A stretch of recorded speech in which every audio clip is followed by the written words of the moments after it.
Ikigo cyo muri Kenya gishinzwe ubuziranenge cyatangaje ibi. Ikigo cyo muri Kenya gishinzwe ubuziranenge cyatangaje ibi.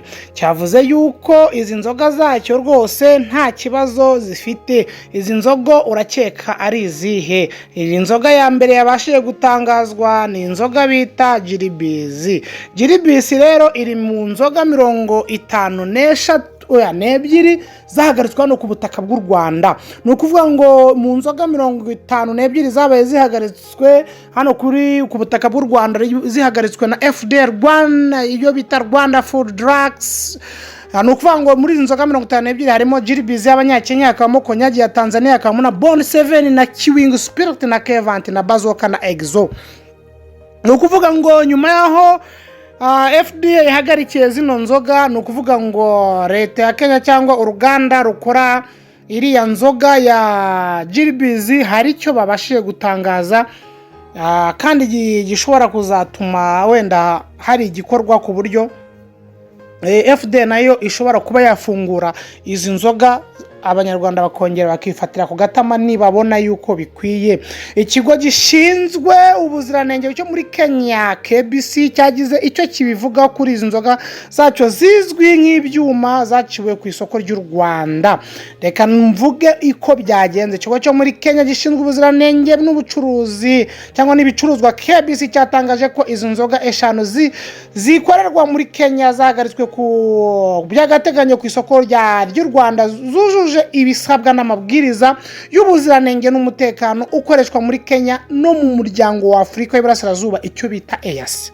Ni ukuvuga ngo iki kigo cyitwa KBC cyatangaje yuko no muri EAC izi nzoga zabo leta y'u Rwanda yahagaritse zemewe kandi zemewe no muri EAC. KBC yakomeje ivuga ngo yavuze mu itangazo ryayo yashyize hanze ku itariki 11 Kanama 2026 nyuma y'icyemezo cya Rwanda Food Drugs cyo ku itariki 5 Kanama 2023 cyo guhagarika by'agateganyo ibinyobwa bisembuye bitandukanye birimo n'ibicuruzwa 5 bikorerwa hariya muri Kenya. KBC yavuze ko nyuma yo kumenya icyo cyemezo yahise itangira isuzuma. Ni ukuvuga ngo yatangiye isuzuma, kandi isuzuma ryari isuzuma rikomeye. Iryo suzuma ryarebye mu nyandiko z'ibyangombwa za raporo zashize za laboratoire, irongera ikora n'isuzuma nanone bundi bushya. Iri suzuma rikaba ryarakozwe nyuma y'uko izi nzoga zahagaritse, baza kwemeza yuko izi nzoga zujuje ubuziranenge. Igenzura ry'izo nganda ndetse n'ibiganiro n'abakora ibyo bicuruzwa, ishyirahamwe ry'abakora inganda muri Kenya KAMU, inzego z'ubuziranenge zo muri iki gihugu, mu bihugu bya EAC ndetse n'akanama ka EAC gashyizwe ubuziranenge n'ibizame. Ni ukuvuga ngo baje kuganira basanga ko izi nzoga zabo zujuje ubuziranenge.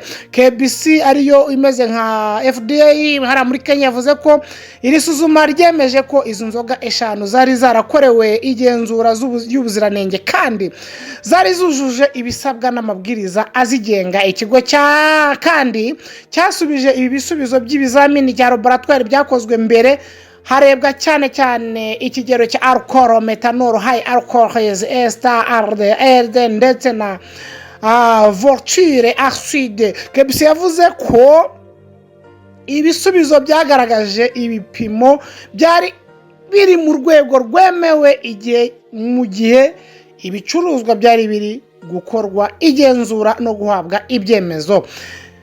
Ntabwo KBC yagarukiyeho mu nyandiko za kera gusa, ya hagati ya tariki 7 n'icumi Kanama 2026 yakoze igenzura rishya mu nganda zikora izo nzoga, ifata ndindi sample yohereza muri laboratoire kugira ngo hagenzurwe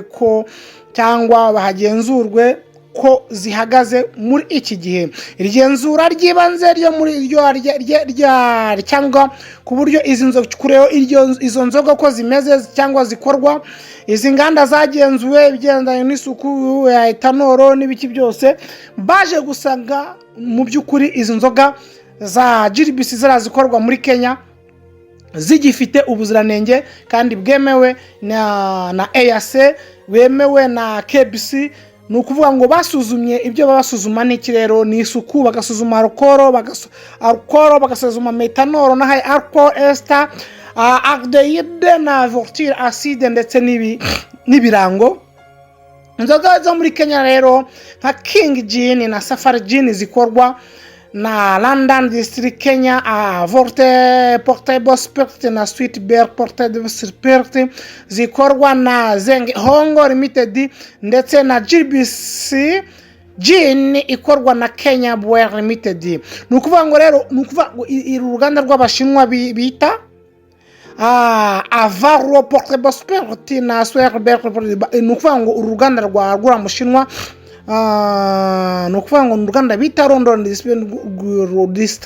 Distillery rwo muri Kenya rukora zino nzoga nabwo rwose basuzumiraza gusanga ko izi nzoga zujuje ubuziranenge. Nukuvuga ngo iyi KBC dufata nka Rwanda Food cyangwa Rwanda FDA yavuze ko izi nzoga zifite ibimenyetso byemeza ubuziranenge kandi ibigo bizikora byagaragaye ko bikora mu buryo bwubahiriza ibisabwa n'ubuziranenge n'ubwitonzi n'ubuziranenge, umutekano n'amabwiriza agenga ibicuruzwa. Ikindi KBC yashimangiye ni uko mu igenzura risanzwe ry'isoko ryakozwe mu mwaka wa 2024-2025 ryagenzuye ikanapima ibicuruzwa 39 byo mu bwoko bwa Portable Spirit byari ku isoko rya Kenya byo bigasangwa byujuje ibisabwa n'ibipimo byabyo. Nubwo KBC ivuga ko izi nzoga zujuje ibisabwa muri Kenya no ku rwego rwa yese, icyemezo cya Rwanda FDA cyo kuzihagarika cyo kiracyakomeje. KBC yavuze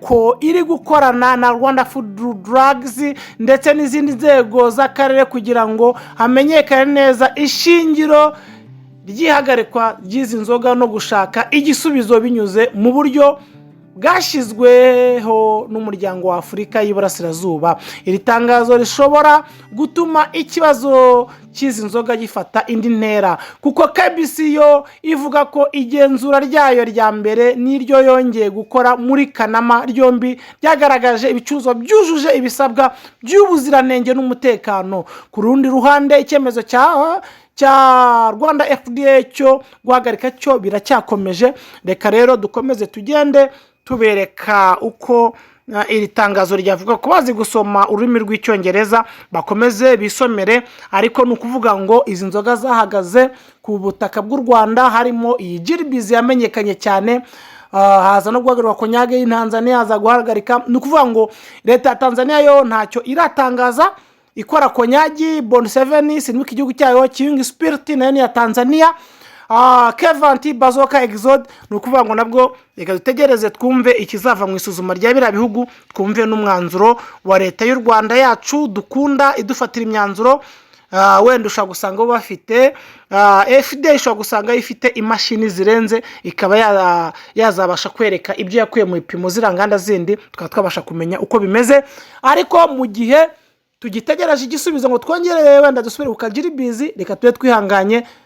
Igihugu cyacu kitubereye maso. KBC namwe mukomeze mukora ubugenzuzi. Ciao yari muri Official TV 1. Tubibutse ko tubafitiye amabati meza, moto nziza. Okay, tuzasubira. Mwari muri kumwe na Jeff waba Jeff.